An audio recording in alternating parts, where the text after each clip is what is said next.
Tori at the carriage house. She's still out there somewhere. I can't leave Blake alone any longer. So glad I caught you during school hours. Tori. Your back seems a lot better. What are you doing here? Why do you ask? Oh, were you expecting me to show up at your house? Say, delivering a pizza? It was a brilliant plan, Ross. Using Blake as bait, really. Except for one little thing. I'm way too smart for that. You always did compliment me on my intelligence. As well I should. You have an exceptional mind. And a real talent for this sort of thing. You know, I did outwit the cops about Stuart. I don't think that you're gonna be any more of a problem. Are you saying that you did kill your husband? You know, I think I'll take the fifth on that one, if you don't mind. I don't think it'd really do much for my reputation as a brain if I blab something about cut brake lines and spike drinks. But enough about me. Let's talk about you and this brilliant little plan of yours that's failed so miserably. So, do you have a backup plan, Ross? I never had a plan. I didn't need one. Please, put the gun away. No, I don't think I will. But it's okay, Ross. You don't have to have a plan. I can take over from here. Starting with this, you're gonna take that earpiece out of your ear.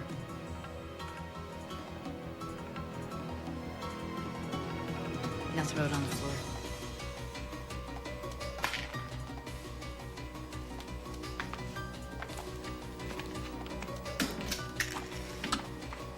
There. Now we're alone. And that's exactly the way that I planned it.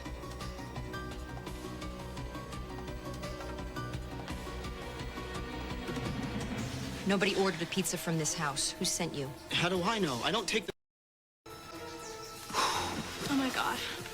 Oh my God, she set us up. She set us up. Blake. Ross. Tori's onto us. Be very, very careful. Did you get that? This is what she wanted. She's not after me. I am not her target. She's after Ross. Ross is the one she wants. Ross is the one she's gonna kill.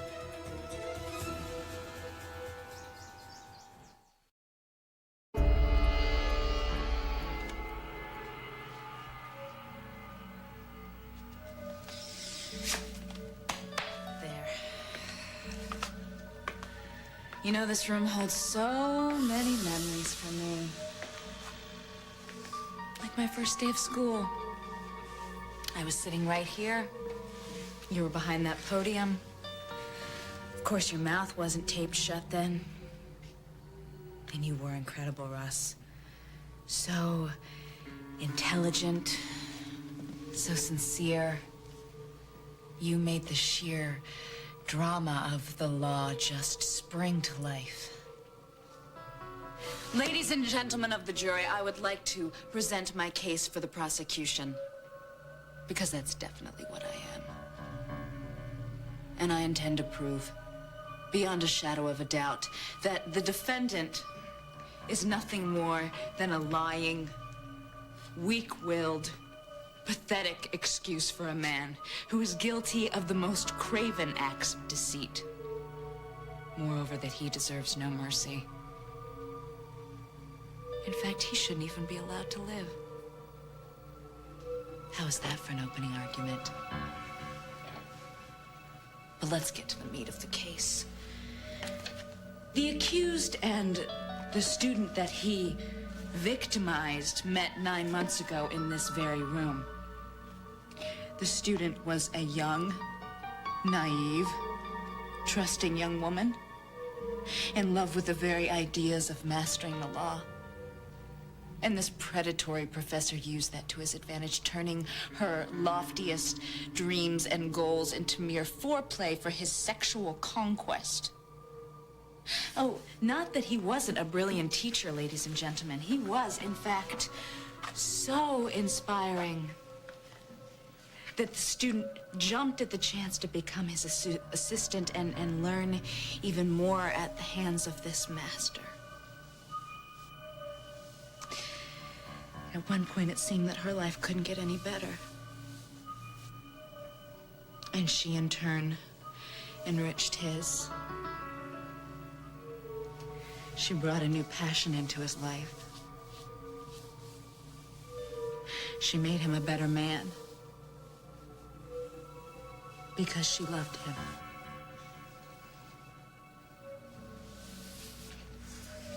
But, you know what? I think that we need to stick with the facts of this case because there's no reason to get emotional.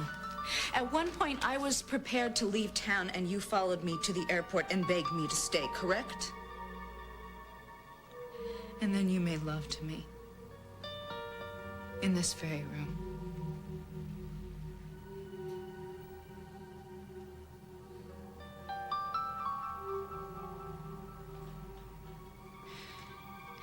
You know, nothing like that had ever happened to me before. I can still feel your hands on my body. Your lips. Your breath. But you made me feel so ashamed of what had happened. You used me, Ross. And then when you were done with me, you tried to just throw me away. And you will never have any idea how much pain you caused me.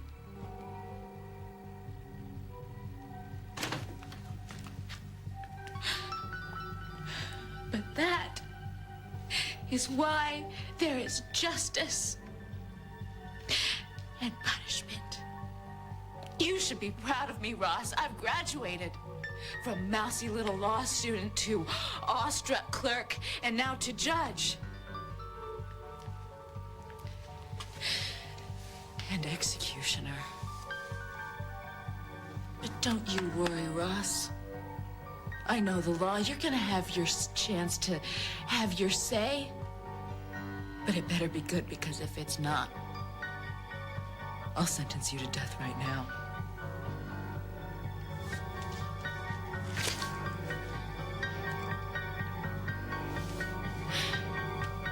Go ahead, sweetheart. Give it a shot.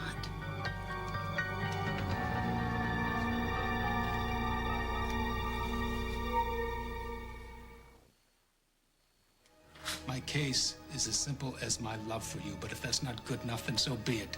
I'm guilty. Do whatever you want with me, because my life is not worth living if I can't have you. But for heaven's sakes, leave Blake out of this. She's so irrelevant. She has nothing to do with us, does she? Okay. Let me see if I get this straight. If I leave your companion alone, you will abide by whatever sentence this court mets out. I will abide to anything. I am pleading on behalf of my children. Sentence you to death right now.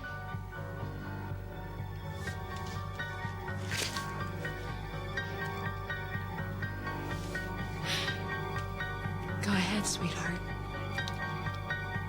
Give it a shot.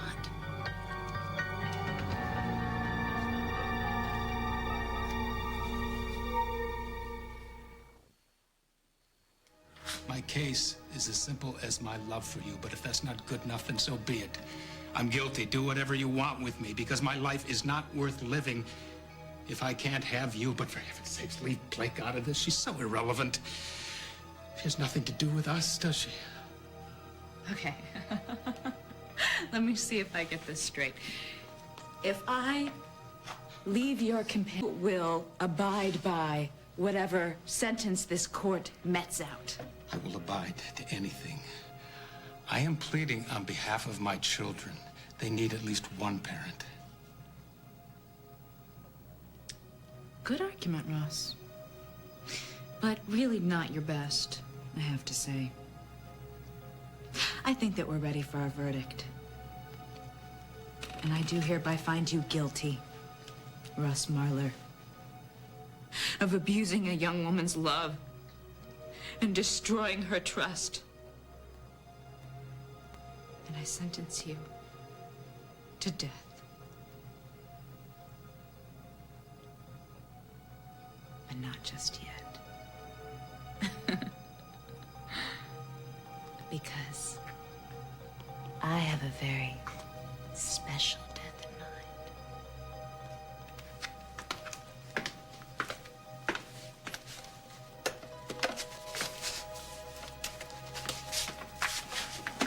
Get up.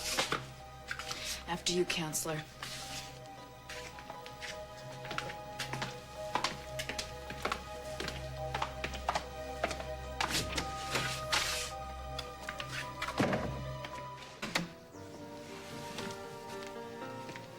Hello, honey, we're home.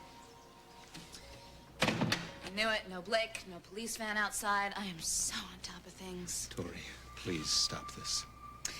I bet that Blake and her little police patrol found that page I ripped out of your address book, and they're racing up to the Bauer cabin even as we speak. I hope so. Really?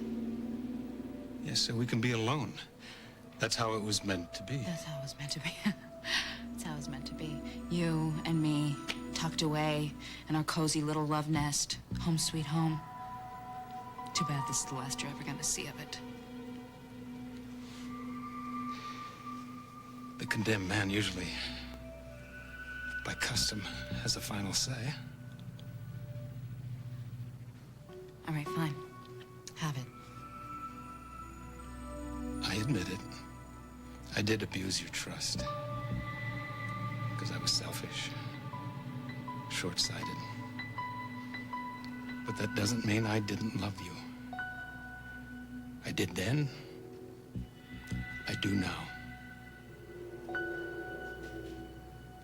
What I first saw in you, I still see. Your beauty and intelligence, a sense of purpose. You came into my life with such youthful exuberance and this marvelous talent. And nothing has ever been the same since. You may not believe it, but I cherish you, Tori. I always will, and that will never change. But if you're determined to go on with this sentence, at least I can take comfort in knowing your face will be the last one I see in this life. I love you with all my heart.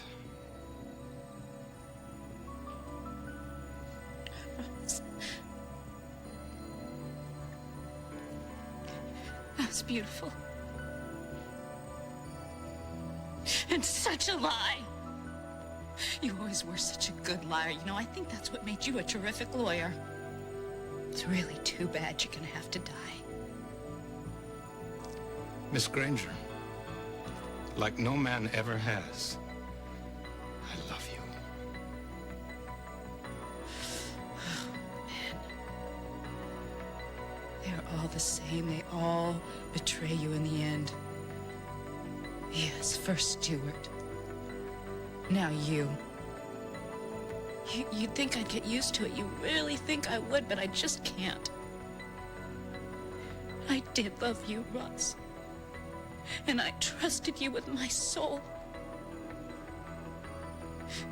And you hurt me. And now you have to pay. Your time is up.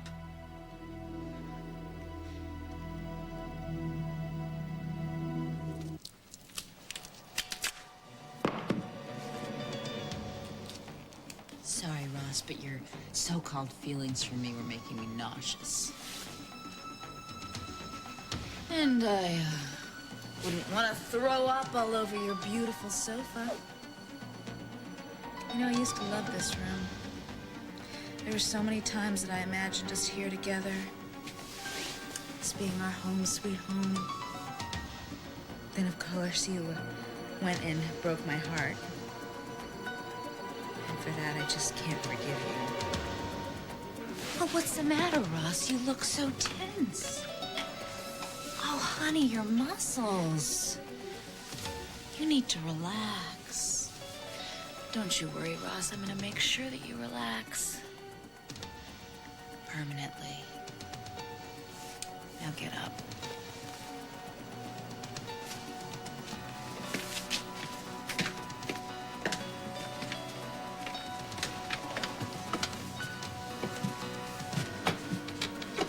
Whoa, Mrs. Marley, you're not supposed to be here. Officer Kevin, look, I don't care. I'm going.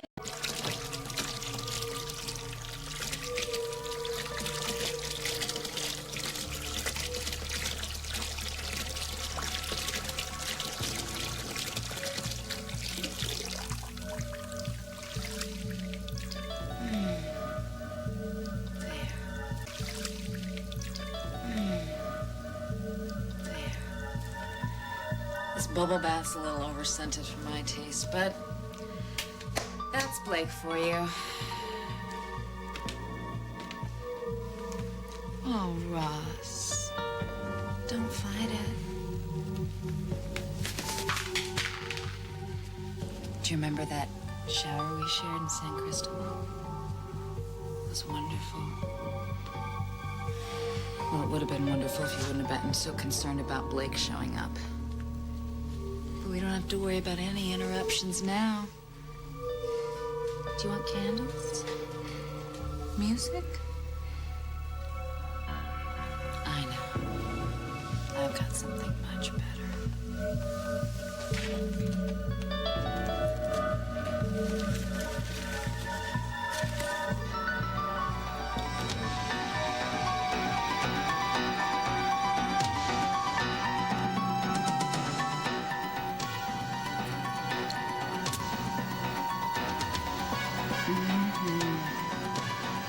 This will be much better. Soon you'll be feeling so much better, Ross. Don't worry, sweetheart. It's just a muscle relaxant.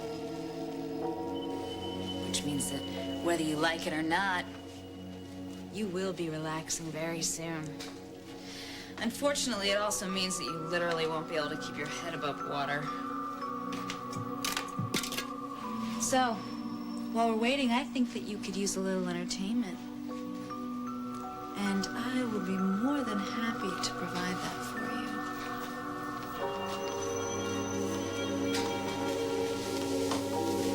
you. Come on, Ross.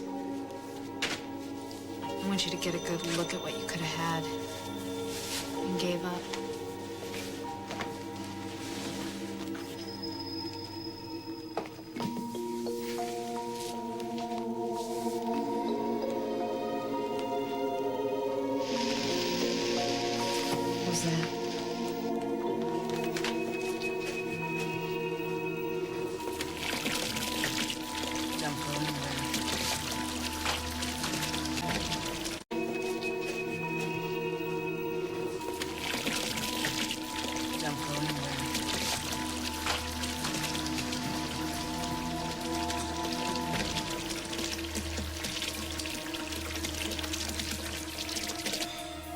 I feel as if she's been here. I do.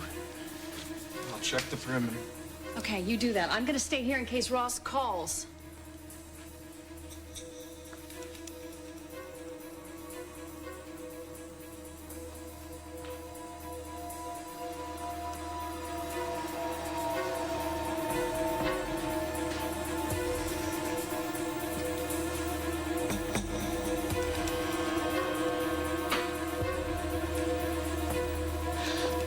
Officer Keevan? Hello, I think she's been here. Officer, where are you? Hello? All right, fine. Checking the perimeter. Been here. Officer, where are you? Hello? All right, fine. Checking the parameters. I'll do this myself.